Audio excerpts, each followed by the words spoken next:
Hello and welcome friends. Daily current affairs అనాలిసిస్లో భాగంగా మనం ఈరోజు డిస్కస్ చేస్తున్నటువంటి టాపిక్ వచ్చేసి ఇండియా యూఏకి సంబంధించిన రిలేషన్స్. ఇది మెయిన్స్కి సంబంధించి ఓన్లీ యూపీఎస్సీలో ఇంటర్నేషనల్ రిలేషన్స్ మెయిన్స్ క్వశ్చన్స్ ఉంటాయి. టీఎస్పీఎస్సీ గ్రూప్ వన్కి వచ్చేసి ఇది ప్రిలిమ్స్లో ఉన్నది ఇంటర్నేషనల్ రిలేషన్స్. మెయిన్స్లో దీనికి సంబంధించినటువంటి ఫోకస్ పెద్దగా ఏం ఉండదు. కాబట్టి మీ యొక్క అటెన్షన్ మొత్తం కూడా ప్రిలిమ్స్ ఓరియంటెడ్గానే దీన్ని చూడాలి. ఈ డిస్కషన్ని మెయిన్స్కి అంత ప్రాధాన్యత లేదు ఈ ఆర్టికల్కి సంబంధించి. Old fashion trust and credibility bind India and UAE ties అంటున్నాడు. ఎవరు? Navdeep Suri was India's ambassador to the United Arab Emirates. ఇక్కడ ఇతని ఒపీనియన్స్ మనకు ప్రజెంట్ చేస్తున్నాడు.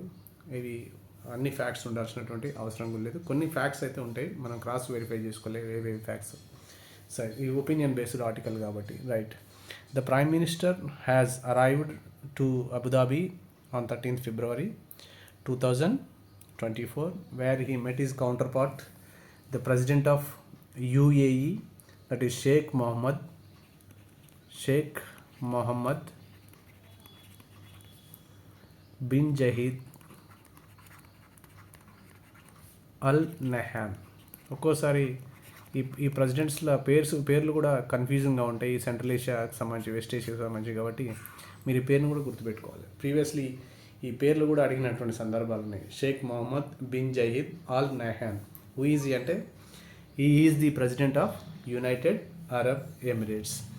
ఈ యుఏఈ అంటే అకార్డింగ్ టు దిస్ ఆథర్ ఏంటంటే the intimate relationship between the prime minister Modi and the Sheikh Mohammed bin Zayed Al Nahyan is purely personal అంటుండు. అంటే they have even personal relationship అని అంటుండు ఆథర్ ఒపీనియన్ ప్రకారం. Yes, కాబట్టి దీనికి credibility ఎక్కువ ఉంటుంది. బికాస్ ఇండియా ప్రైమ్ మినిస్టరు ఇది 7th టైం యుఏఈని విజిట్ చేయడం. After 2010 the first visit was by our former prime minister. In 2010లో former prime minister Manmohan Singh first visit చేసిండు. అంతకుముందు వరకు we did not have the good relationship. Manmohan Singh తర్వాతనే 2010 తర్వాతనే the India UAE relationship have started growing. Before 2010 the UAE కానీ Saudi Arabia కానీ both are the powerful countries in the Central Asia region. These two countries were used to support the Pakistan in international platforms. Whatever the issue was back then, these two countries UAE and Saudi Arabia used to support the Pakistan in international platforms. But the scenario has changed from 2010 when the Manmohan Singh visited for the first time to the UAE. Then onwards our relationships have started growing with these two countries. From 2015 onwards the relationships have become much more stronger. These two countries not supporting the Pakistan, instead of supporting Pakistan in international platforms, even they are supporting indirectly to India. That was the degree of relationships we have achieved from 2015 onwards. ఇక్కడ కూడా Modi 7th time visit చేసిండు అతని 10 years స్పాన్లో. కాబట్టి the amount of priority that we're giving to the UAE అనేటువంటి దాన్ని ఈ 7th visit అనేటువంటిది సిగ్నిఫై చేస్తుంది. The main aim of this visit is the inauguration of BAPS temple. BAPS Hindu temple ఎక్కడ? అబుదాబిలో. బాబ్స్ టెంపుల్ని అబుదాబిలో ఇనాగ్రేట్ చేయడానికి ద మెయిన్ ఫోకస్ ఇతంది. Prime minister visit main focus ఏంది? To inaugurate the BAPS temple in Abu Dhabi. Yes, then also not only this one, ఏదైనా prime minister కానీ head of the state కానీ హెడ్ ఆఫ్ ద గవర్నమెంట్ కానీ when they are visiting the other countries అంత multiple agendas ఉంటాయి. But main ఒక ఉద్దేశం ఉంటుంది, అది మాత్రం ఇక్కడ బాబ్స్ టెంపుల్ ఇనాగ్రేషన్ కోసం ప్రైమ్ మినిస్టర్ అనేటువంటిది ఇప్పుడు వెళ్తున్నాడు యుఏఈకి. Then here he has received a grand welcome and the president of Abu Dhabi, president of UAE has organized a program that is Ahlan Modi, welcome Modi in Arab, has organized a grand event to welcome the Modi, and the grand event signifies the growing prestige of India in international arena. Ahlan Modi అనేటువంటి చాలా grand ఈవెంట్ని organize చేసిండు to welcome the Indian prime minister Modi. Then ఇక్కడ నుంచి ఇక్కడ అయిపోయిన తర్వాత after the inauguration of this BAPS temple in Abu Dhabi, అక్కడి నుంచి prime minister would participate in another international event that is known as world government summit. దుబాయ్లో జరుగుతున్నటువంటి వరల్డ్ గవర్నమెంట్ సమ్మిట్లో 11th వరల్డ్ గవర్నమెంట్ సమ్మిట్లో ప్రైమ్ మినిస్టర్ పార్టిసిపేట్ చేస్తాడు. ఈ address the summit as a guest of honour. ఇది దుబాయ్లో జరుగుతుంది. ఇక్కడ నుంచి టెంపుల్ ఇనాగ్రేషన్ తర్వాత ఈ లీవ్స్ ఫర్ దుబాయ్, అబుదాబి నుంచి దుబాయ్కి వెళ్ళిపోయి దుబాయ్లో వరల్డ్ గవర్నమెంట్ సమ్మిట్ జరుగుతుంది. World government summit, 11th world government summit. ఇది కూడా వెరీ ఇంపార్టెంట్ ఫ్యాక్ట్. ఈ గవర్నమెంట్ సమ్మిట్ని ఉద్దేశించి prime minister addresses as a guest of honour, గౌరవ అతిథిగా దాన్ని అడ్రస్ చేస్తాడు. And what is the importance of this world government summit అంటే it is more or less similar to the world economic forum, where the head of the governments and academicians, media heads and think tankers all would come together కదా. మనకు తెలుసు world economic ఫోరంలో not only government heads, other heads కూడా, అంటే corporate heads, media heads, industry heads all would come together in the world economic forum. దీన్ని కూడా మన world gov సమ్మిట్ని కూడా ఏమంటామంటే it is otherwise called as the WEF of Dubai, world economic forum of Dubai అంటాం. Such an important international event కాబట్టి India can use this platform to put forward its views with respect to the world governance సంబంధించి తన వ్యూస్ని ఇది ముందు పెట్టవచ్చు world leaders ముందు, such an influential audience ముందు ఈ తన వ్యూస్ని పెట్టవచ్చు. ఈ ట్యాగ్ లైన్ ఏంది వరల్డ్ గవర్నమెంట్ సమ్మిట్ అంటే shaping future governments, shaping future. ఈ మధ్యలో ఎక్కువగా ట్యాగ్ లైన్స్ ఆడుతున్నారు, షేపింగ్ ఫ్యూచర్ గవర్నమెంట్స్. దీని యొక్క ట్యాగ్ లైన్ వచ్చేసి షేపింగ్ ఫ్యూచర్ గవర్నమెంట్స్. దేనిది? వరల్డ్ గౌడ్ సమ్మిట్ యొక్క ట్యాగ్ లైన్. దీన్ని అడ్రస్ చేస్తూ మనం వరల్డ్ ఆడియన్స్కి మన వ్యూస్ని ముందు పెట్టవచ్చు అని చెప్పేసి ఆథర్ చెప్తున్నటువంటి విషయం. రైట్, ఇదొకటే కాకుండా when it comes to the economic ties, economic relations చూసుకున్నట్టయితే యూఏఈకి మనకి they are also growing very rapidly. Now the UAE become the third largest trading partner. Third largest trading partner మనకు యూఏఈ వచ్చేసి. And also it is second largest export destination. యూఏఈకి వచ్చేసి economic విషయంలో చూస్తే third largest trading partner, second largest export destination. అంటే ఓవరాల్గా మనకు third largest partner, trading partner, వ్యాపార భాగస్వామి విషయంలో థర్డ్ లార్జెస్ట్ ఉంది after USA and China. First USA, తర్వాత చైనా, తర్వాత థర్డ్ లార్జెస్ట్ ట్రేడింగ్ పార్ట్నర్గా ఉంది. ఇది కూడా చాలా ఇంపార్టెంట్ బిట్ గుర్తుపెట్టుకోవాలి. నెక్స్ట్ వచ్చేసి సెకండ్ లార్జెస్ట్ ఎక్స్పోర్టర్. అంటే మనం ఎక్కువ గూడ్స్ని కానీ సర్వీసెస్ కానీ మనం ఎక్స్పోర్ట్ చేస్తున్నటువంటి కంట్రీలో సెకండ్ లార్జెస్ట్ ఎక్స్పోర్ట్ డెస్టినేషన్గా యూఏ ఉంది. కాబట్టి ఇది కూడా మనం ఎకనామిక్ రిలేషన్స్ని కూడా దృష్టిలో పెట్టుకోవాలి. ఎస్, ఎందుకు అంటే we have signed, India and UAE signed a comprehensive economic partnership agreement. 2022లో India UAE comprehensive economic partnership agreement మీద సైన్ చేసింది. From then onwards the trade relations are increasing with considerable amount of speed అన్నట్టు. Right, అక్కడనే ఇంకొకటి ఏం చేస్తున్నారంటే DP world of Dubai or UAE and ministry of commerce and industry of India, ఈ రెండు కలిసేసి భారత్ మార్ట్ని ఏర్పాటు చేస్తున్నాయి. భారత్ మార్ట్ ఇది ఒక పెద్ద మాల్, ఒక పెద్ద లైక్ మన నుమాయిష్ ఎట్లాంటిదో ఇది అలాంటిది అని చెప్పవచ్చు. మన నాంపల్లి ఎగ్జిబిషన్ గ్రౌండ్లో జరిగేటువంటి నుమాయిష్ని దీన్ని పోల్చవచ్చు. Where in 1.3 million square feet ఏరియాని మనకు ప్రొవైడ్ చేస్తుంది ఏది యూఏఈ గవర్నమెంట్. ఈ భారత్ మార్ట్ అనేటువంటిది it's a joint venture of DP world of UAE, ministry of commerce and industry of India. ఇక్కడ ఏం చేస్తారు భారత్ మార్ట్ అనేటువంటిది it's a kind of exhibition అనుకోవచ్చు. ఎంఎస్ఎంఈ సెక్టర్ ఉంది, MSME small medium micro enterprises,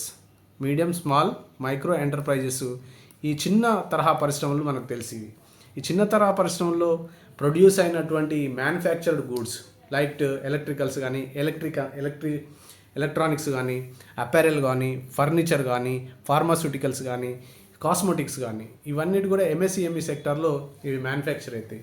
ఈ manufacture గూడ్స్ని అక్కడ display పెట్టుకోవడానికి, అంటే ఇంటర్నేషనల్ మార్కెట్కి యాక్సెస్ ఇవ్వడానికి, లైక్ మనకు సెంట్రల్ ఏషియా ఉంది, ఇరాన్ ఉంది, ఆఫ్రికా ఉంది.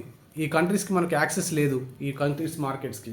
ఎక్కడైతే దుబాయ్ అనేటువంటిది వరల్డ్ సెంటర్ కాబట్టి, ట్రేడ్ సెంటర్ కాబట్టి, అక్కడ మనకు 1.3 మిలియన్ స్క్వేర్ ఫీట్ స్థలం వచ్చిందంటే we can get access to the central Asia markets, Iran markets and Africa markets also, wherein మన ట్రేడ్ని మనం చాలా ఇంక్రీజ్ చేసుకోవచ్చు అని చెప్పేసి. అంటే 1.3 మిలియన్ స్క్వేర్ ఫీట్ ఏరియాలో భారత్ మార్ట్ను కూడా మనం ఎస్టాబ్లిష్ చేస్తున్నాం. దీంతోపాటు నా the 4th largest FDI investment చేసేది మన ఇండియాలో యుఏఈ. ఎఫ్డిఐ అంటే తెలుసు, ఫారెన్ డైరెక్ట్ ఇన్వెస్ట్మెంట్. అది చాలా ఇంపార్టెంట్ మన క్యాపిటల్ మార్కెట్కి. ఫారెన్ డైరెక్ట్ ఇన్వెస్ట్మెంట్కి వచ్చేస్తే 4th లార్జెస్ట్ ఉన్నది యుఏఈ, 4th లార్జెస్ట్. ఇది దీనికి సంబంధించినటువంటి కొన్ని ఫ్యాక్ట్స్. రైట్, అంతకంటే మించి మనకి ఆర్టికల్ ద్వారా అవసరం లేదు. ఒకటి ఎహ్లాన్ మోడీ దాంట్లో బాబ్స్ టెంపుల్, రెండవది Sepah comprehensive economic partnership agreement, మూడవది భారత్ మార్ట్, రెండవది third largest trading partner and second largest export destination and 4th largest FDI investor.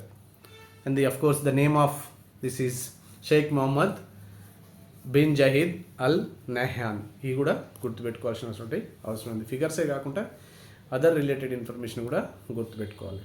Thank you. ఈరోజు మనం డిస్కస్ చేయబోయేటువంటి నెక్స్ట్ టాపిక్ వచ్చేసి the untapped potential of stem cells in menstrual blood. ఈ topic వచ్చేసి ఇది group 1, group 2 ప్రిలిమ్స్కి and mains కూడా ఉపయోగపడుతుంది. మెయిన్స్లో మనకి సైన్స్ అండ్ టెక్నాలజీ పేపర్ 5లో రెండవ సెక్షన్లో రెండవ యూనిట్ స్టెమ్ సెల్ రీసెర్చ్ అనేటువంటి టాపిక్ ఉంది. స్టెమ్ సెల్ రీసెర్చ్ అనేటువంటి టాపిక్ ఉంది. ఈ స్టెమ్ సెల్ రీసెర్చ్ అనేటువంటి టాపిక్ సంబంధించి మెయిన్స్ క్వశ్చన్ కూడా అడిగేటువంటి అవకాశం ఉంది, అప్లికేషన్ ఆఫ్ స్టెమ్ సెల్స్ అని చెప్పేసి. ఎస్, అయితే ఇక్కడ మెన్స్ట్రల్ బ్లడ్ ఆర్ మెనిస్ట్రేషన్ అంటే ఏంటి? మెనిస్ట్రేషన్ అనేటువంటి టర్మ్ మనకు అందరికి ఫెమిలియరే, బట్ దాని యొక్క టెక్నికాలిటీస్ కొంతమందికి సైన్స్ బ్యాక్గ్రౌండ్కి తెలుసు. Every month an adult woman undergoes a menstrual cycle. In her total lifespan, about 400 such cycles takes place in the woman until she reaches menopause or monopause. Monopause-ki reach ayanta variki 400 such menstrual cycles takes place in the woman. And what is menstrual cycle ante? It is nothing but a preparation for upcoming embryo. ఒకవేళ fertilisation కనుక జరిగితే ఎంబ్రియోని prepare చేయడానికి endometrium, గర్భాశయం లోపల ఉన్నటువంటి పొర, దాన్ని endometrium అంటాం. ఈ ఎండోమెట్రియం ప్రిపేర్ అవుతుంది every month. If fertilisation takes place, embryo will come. Embryo వస్తుంది, అంటే ఫెర్టిలైజేషన్ తర్వాత ఫామ్ అయ్యేది ఎంబ్రియో ఫీటస్ అవుతుంది, ఫీటస్ చైల్డ్ అవుతుంది. ఆ తర్వాత విషయం, ఈ ఎంబ్రియోని అకామిడేట్ చేసుకోవడానికి, to give nourishment to the embryo, to give protection to the embryo, ఇవన్నీ చేయడానికి గర్భాశయ వాల్స్ అనేటువంటివి థిక్ అవుతాయి. దీన్ని మనం గర్భాశయం అంటే, గర్భాశయం యొక్క వాల్స్ అనేటువంటివి థిక్ అవుతాయి. దీన్ని లోపల ఉన్నటువంటి ఆ పొరని మనం ఎండోమెట్రియం అంటాం. ఈ fertilisation takes place, it okay, it provides nourishment to the embryo. But if fertilisation does not takes place, this extra endometrium, layer of endometrium plus some blood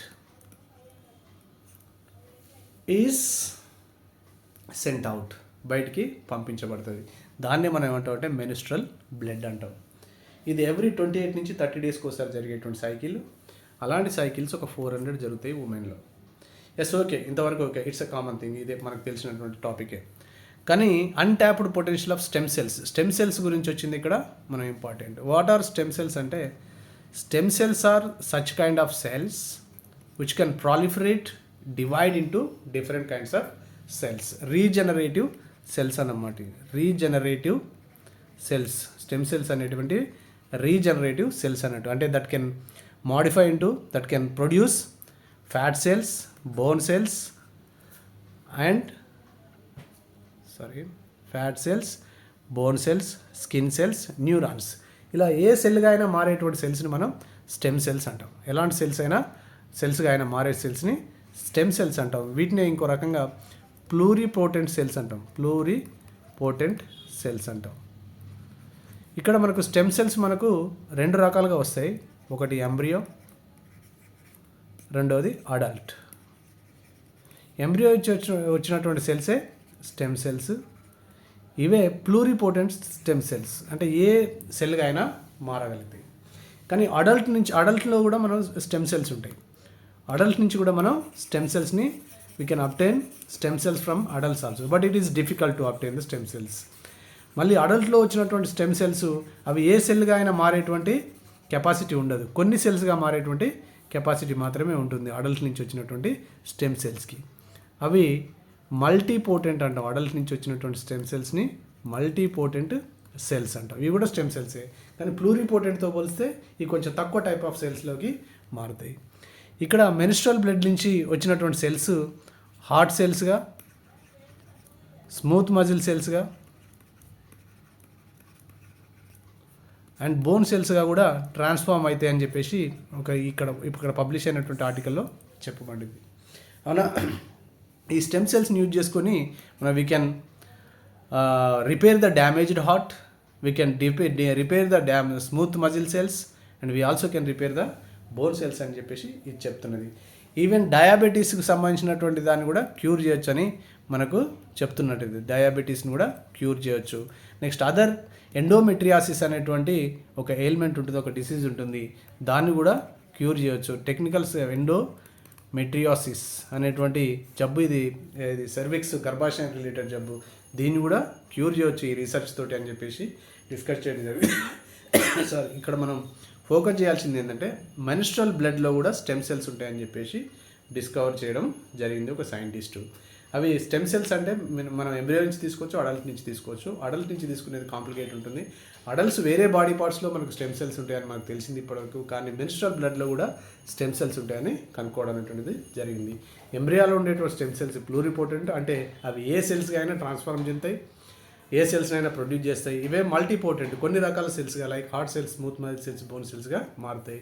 ఇప్పుడు మెన్స్ట్రల్ బ్లడ్లో మనం కనుక్కున్నటువంటి సెల్స్ మల్టీపోటెంట్ సెల్స్, స్టెమ్ సెల్స్గా చెప్పడం జరిగిందని. కొన్ని diabetes లాంటి వాటికి కూడా ట్రీట్ చేయడానికి స్టెమ్ సెల్స్ యూజ్ అవుతాయి అని, ఎండోమెట్రియాసిస్ అనేటువంటి గర్భాశయ జబ్బును క్యూర్ చేయడానికి కూడా ఈ స్టెమ్ సెల్స్ యూజ్ అవుతాయని రీసెర్చ్ చెప్తుంది.